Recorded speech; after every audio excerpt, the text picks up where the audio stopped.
Hey guys, so today's going to be a little bit different of a video. I just want to discuss the sort of drama from yesterday's video. Um, I wanted to explain why I connected it to fat acceptance, why I still do. I mean, once again, my mind isn't changed on certain things.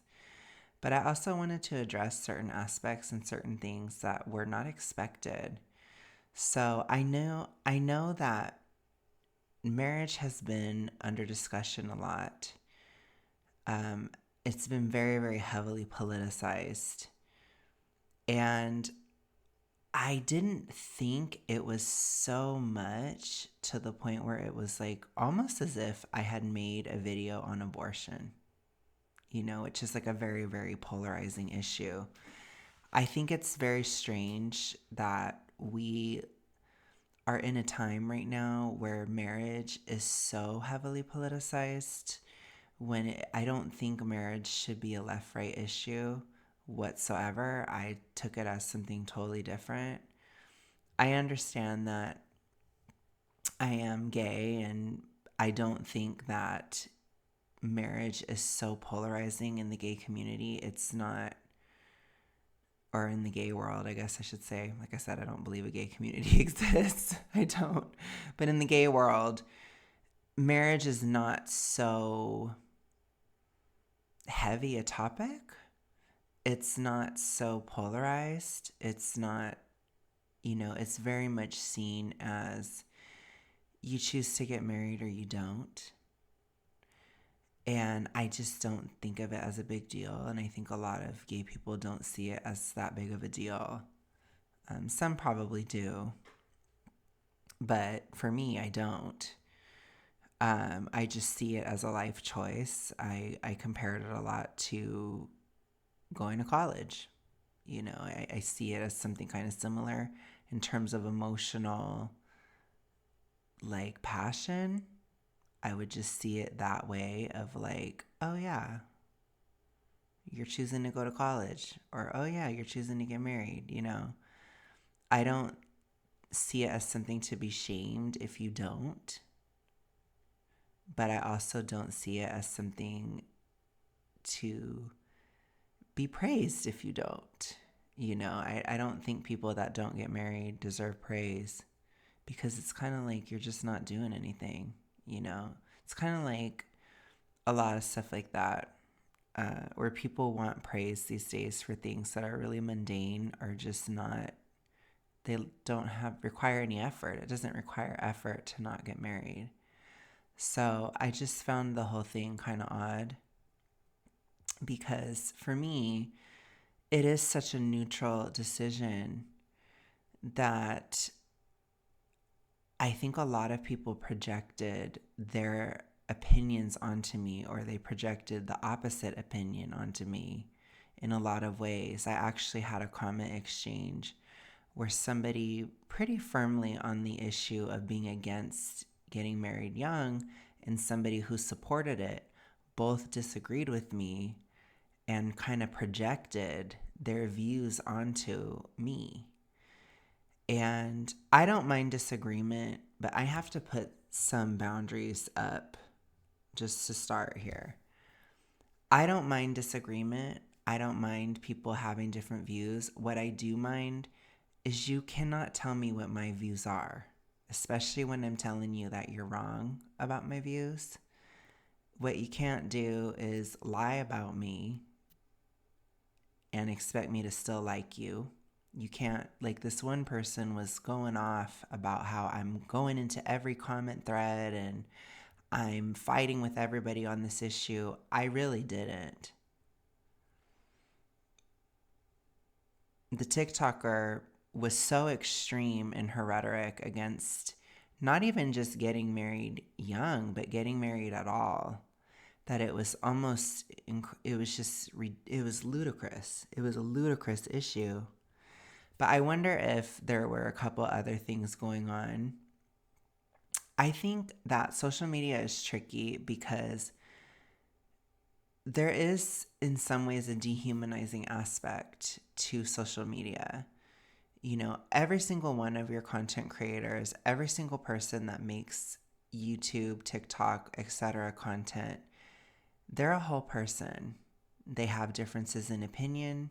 They don't cover just one aspect in their entire life. Like, I have views on a lot of different issues, some of which you guys would agree with and some of which you guys wouldn't agree with. And I would expect the same for you. It's also true of Fat Activist. So one of the questions I got was, why did you connect it to this? Why did you connect fat acceptance to this video? To which I need to reply. Basically, I don't see a differentiation when it comes to health. I don't see it as being separate from any other choices we make. I think our health limits, even if it comes down to something very superficial, like just how you look, being obese, being super morbidly obese especially, and morbidly obese, all of them, they affect our career and marriage choices. They affect our ability to do school. They affect our ability to do a job well. And I had a lot of discussion with my mom earlier tonight, and she asked me point blank, she said, do you think that your weight is why you haven't had career success? To which I replied, yes. The reason that I made that video and what is so important about the video and what I think was lost because of the hyper politicization of marriage, which is not a topic on this channel that I'm all that interested in. As I stated, I'm very neutral on the issue of marriage. I don't even know how people can be that passionate about it. It's kind of weird to me, because if you really don't want to get married, then don't. If you really do want to get married, then do.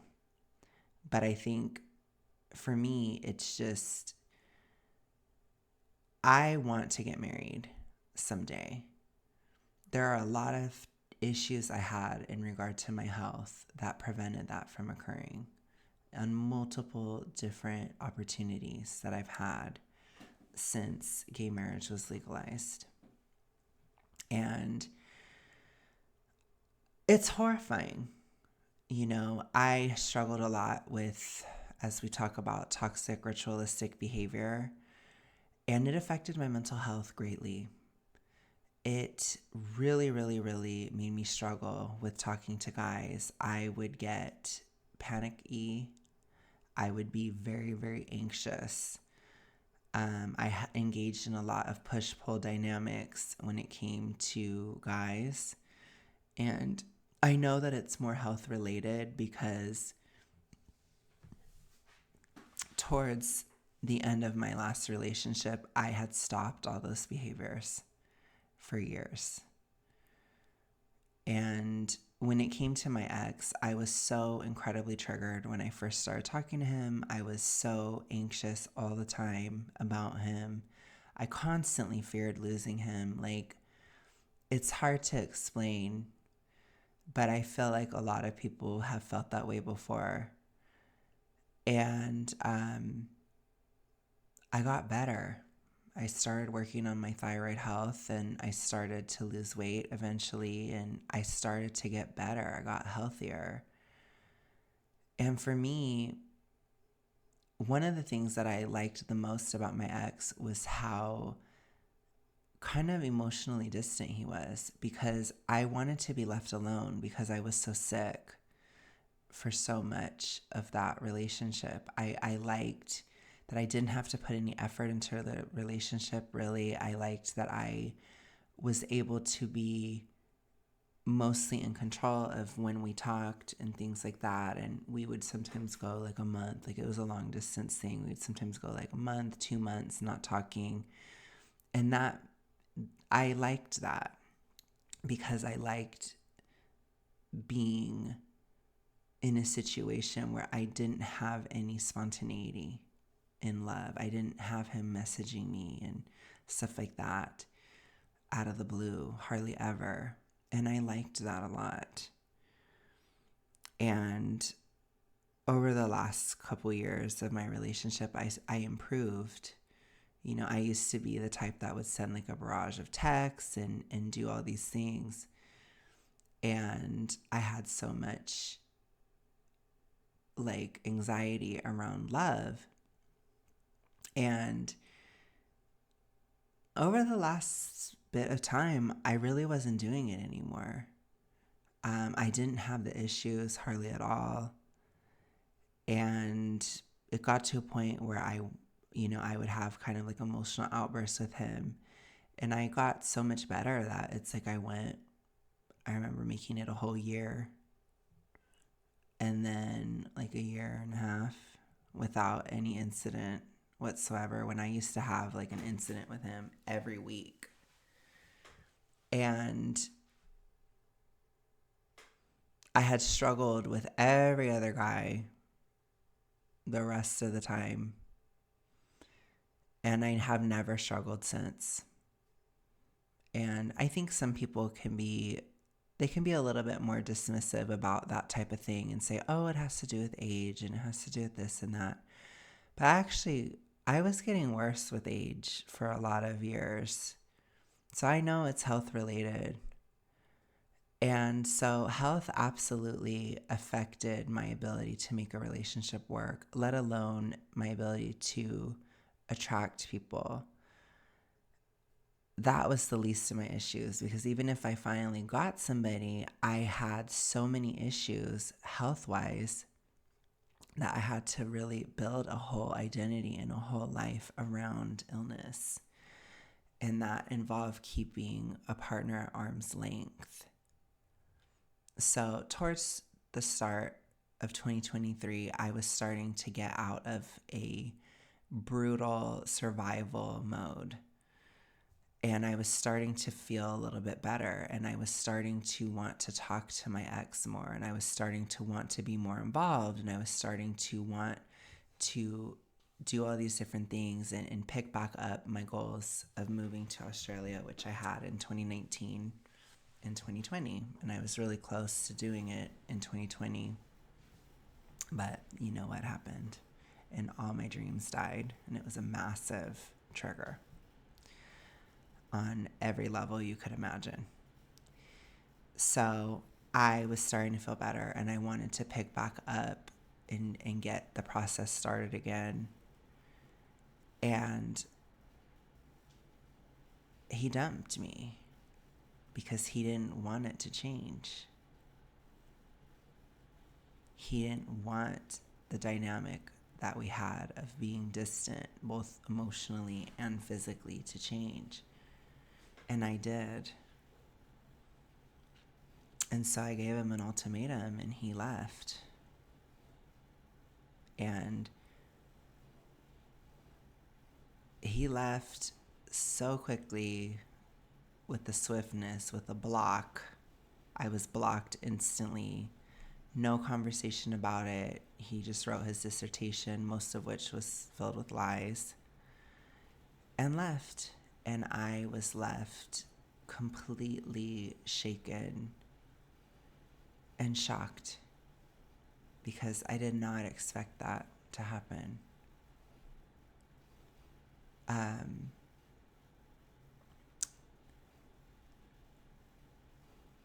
And I don't think I ever would have entered into that relationship if I would have been healthier. I think there were so many red flags going into it that I just ignored because I was desperate at the time. I felt like I couldn't get anybody else. I felt like if somebody said something to me or, was talking to me or doing these things or making plans and all this stuff, I felt that I had to do it because that was my best shot, kind of thing. And I never would have felt that way if I would have been healthier. How do I know? Because I got healthier and I didn't feel that way anymore.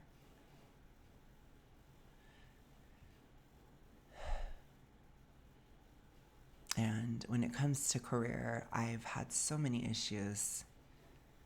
I was completely ill I would have to do a lot of physical jobs. It was what I could get. As I told you guys, my degree really didn't do much for me whatsoever. Which again, that was kind of another letdown and kind of lie that it wasn't going to work out, because I chose a degree that was very competitive and you had to be really, really on point. I chose psychology, which, if you guys don't know, it's a very, very, very competitive field to get into. And you have to get a master's or a PhD to actually get a job doing anything with psychology. And I tried, but my mental health and my physical health were so poor when I was in university. I started to fail out of college a little bit. Like I didn't fail out of college, but I failed a semester basically in 2014. And I had a lot of thoughts at the time of unaliving myself because I was doing so poorly. And there was so much pressure on me to go to college. There was so much pressure from, societal pressure, especially, that I have to continue to go to college.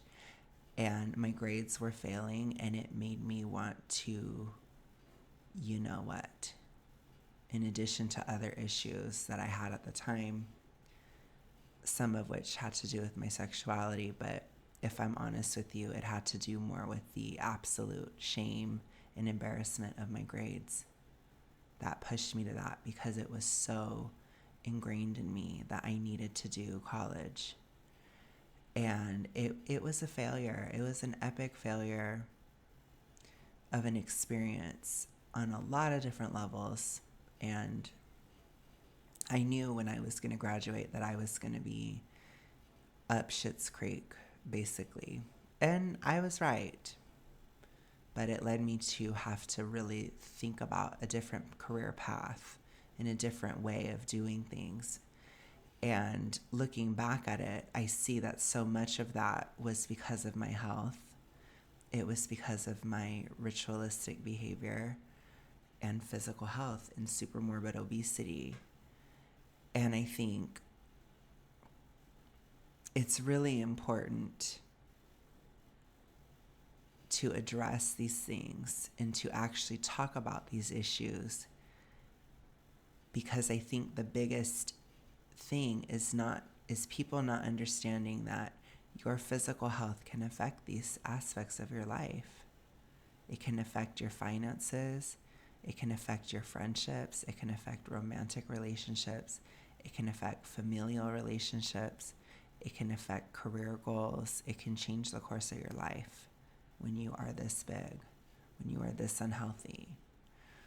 And I think as a super morbidly obese person, it's especially difficult to have all your bases covered. And so if you look at some successful fat people that are very, very big, they typically will have a certain area that is missing, or a certain area where something is really off. And I'm not necessarily talking about someone like Aubrey Gordon, because she's just kind of like a scam type of person. She uses her weight as a job, which some people do that. And I'm not talking about those people. I'm talking about people who have normal jobs, or people who are, going to college or whatever. It's like there's usually somewhere where the things have dropped off, or it didn't work out, Which I'm not saying that that's not the case for people who are thin or people who are healthier, but it's almost always the case for people who are super morbidly obese. There's almost always direct issues that are caused by it, whether it's relationship problems or financial problems or career problems. And I think it's really important that we address this. That's why I always talk about prevention, and I talk about us making this more of a thing. I don't think I should have been expected to perform in college at the weight that I was. I don't think I should have been expected to be able to succeed in that way. And the reason why I was is because of fat acceptance. It's because it is acceptable on an institutional level, on a societal level, on a cultural level. We see it as normal. We see it as normal for me as a 21-year-old to be, 6'1" and 350 pounds. It's not. It shouldn't be considered normal. And so I think a lot of times, not all the time, a lot of you guys get it, but a lot of times people don't understand, like, when I say I'm not fat acceptance, like, I genuinely mean it. I do not accept it. I don't think it is acceptable. I don't think we should accept it as a society because it's preventable. These issues I had were preventable. Like I said, I've had multiple opportunities to sort of launch, and I haven't been able to primarily because of my weight, if we want to be real. And that's not even to say all of the sort of judgment aspects or the aspects that are not necessarily because of our behavior, but are because of how other people see us. Those things matter too. So I think it's very important to understand the nature of the beast that we're dealing with, the nature of the beast that fat people deal with, because it is such a trap. And when you're identifying with it and you're doing all this stuff, it is so difficult to change.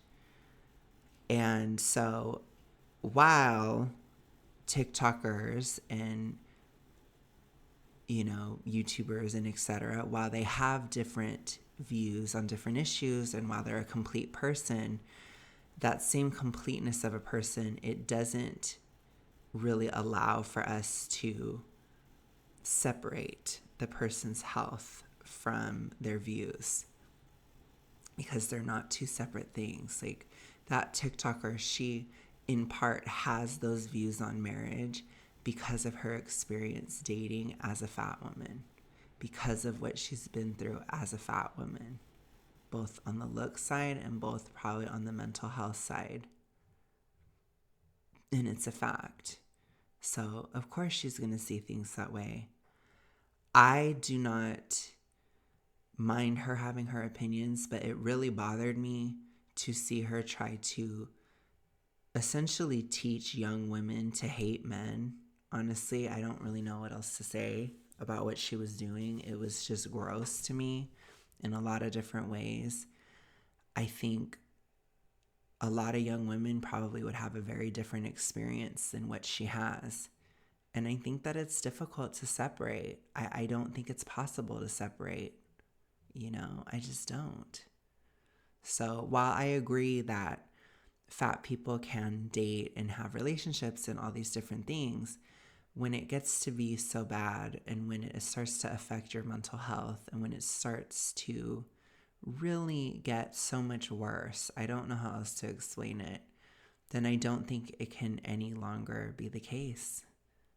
Because the fact is, by the time I was 21, I had already been so severe in my behaviors, my ritualistic behavior, for a long time. It probably had been almost a decade by that point,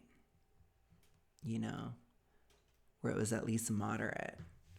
But especially, like I said, been at least 5 or 6 years, probably 5 years since it was very severe. And to put it into perspective, in 2010, in my senior year of high school, I gained 50 pounds. in a year. That's hard to do. And I was already very fat. I went from around 300 to 350. That's a lot of food. It's a lot. I was really suffering during that time. And having been that weight for, years after that, it really was taking a toll on me by the time I was 21. And I think that it's things that I've experienced too on the way back down in losing the weight. There are so many emotional factors and hormonal factors that go into the actual weight loss. And when you're at such a high level, it is incredibly difficult to get out. And so I think there are so many times that I guarantee you, there are so many times when fat people have tried to lose weight and then they start getting irritable. Like I was very irritable today. And they maybe start wanting to fight with somebody in their life, or they start getting into drama, or there's just all these other things that tend to happen a lot. And then they get into an argument and then they think, oh gosh, I'm so ashamed. I need to eat again because I have to be quiet. And it's like, I'm not that way anymore. I don't really care. I don't care about an argument exchange. I don't care if people judge me. It's like, what the fuck ever. I'm still, in a lot of ways, I'm fighting for my life, at this time. Like, I'm winning. I am. A lot of times it's hard for me to complain because I'm doing so much better. So I feel stupid to even complain compared to what I've been through. But it's difficult. I really don't think I don't think a lot of people could handle it. I don't. And that scares me, actually. I think that that's a bad thing. It's kind of freaky because it's why the medical establishment completely gives up on people that are morbidly obese or super morbidly obese. They just say it's not possible to get out because it's so difficult, and they don't push anything and they accept it. And it's such a problem because that acceptance goes towards university systems, it goes towards schools, it goes towards other medical industry, like it goes towards general care practitioner and stuff like that. And it's gotten so much worse in the past 10 years where it's so accepted now, delusionally so, that we have someone like Glitter and Lasers hiking in rocks, in a bikini, and she's hugely fat and it's very dangerous and she can barely get out of the water. And it's like, we don't have a sense of realism about the debilitating factors of obesity and why it shouldn't be accepted, because it destroys your quality of life and it will kill your dreams. And so while that TikToker, she can say whatever she wants about marriage, that's fine. She can never get married. I don't care. I would want her to make that choice based on a healthy place, because then it's her. I wouldn't want her to make that choice because she's overweight.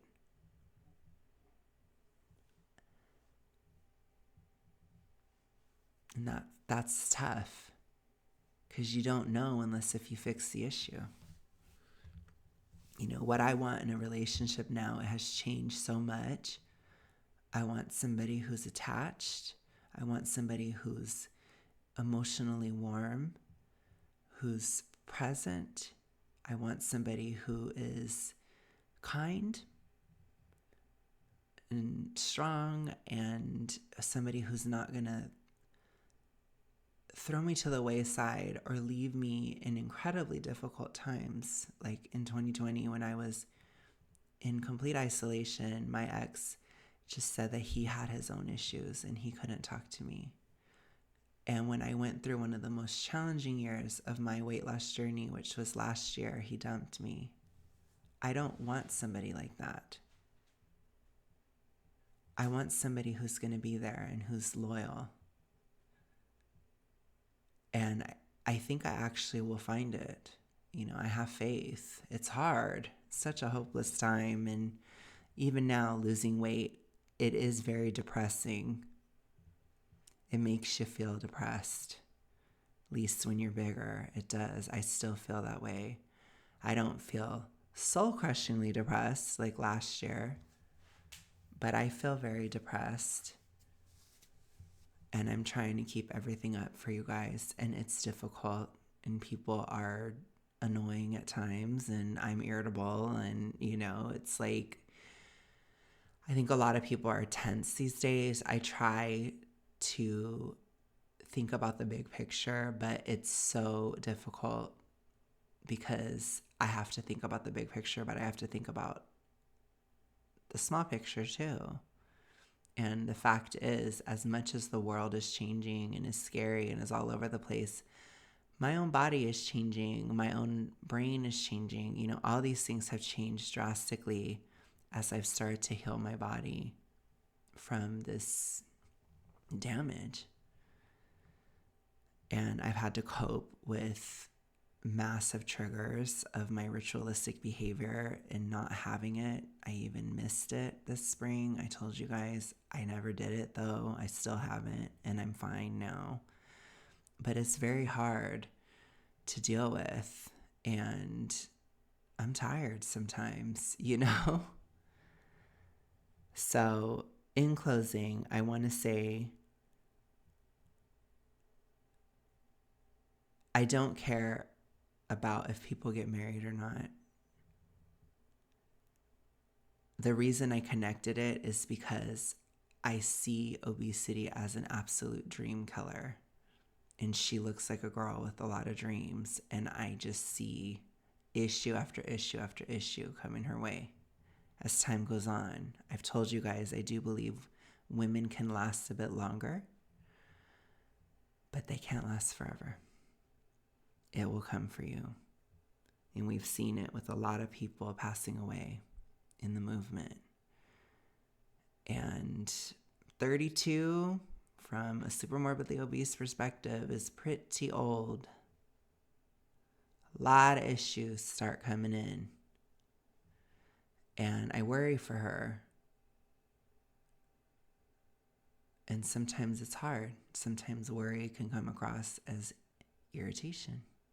Sometimes worry can come across as anger. And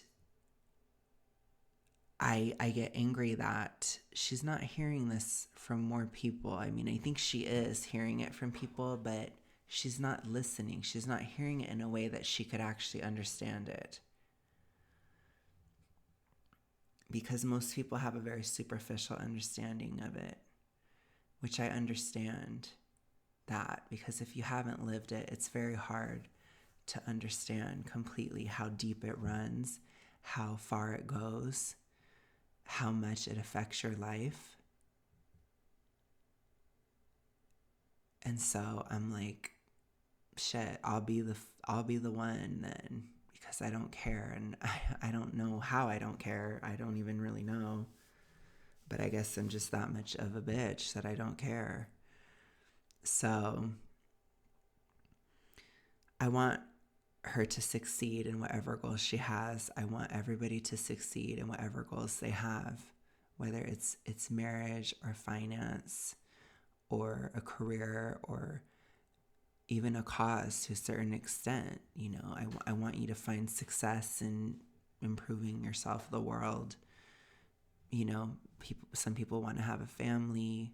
I want you to have success in having a family. I want you to make these decisions from a place of health and clarity, because I wouldn't have chose the person I chose before if I was healthy. And like I said, how do I know? Because I'm healthier and I'm going to choose differently. So I hope that was clear. I know this was very long-winded, but I needed to have a candid moment and just kind of be real. Even if we disagree, I still like you guys. I'm too irritable to say I love, but I'm still around. I'm fine-ish. Scraping along in my Augustine era. It's tough, but I will see you guys again next week. I hope that this cleared things up. We'll talk soon. Bye.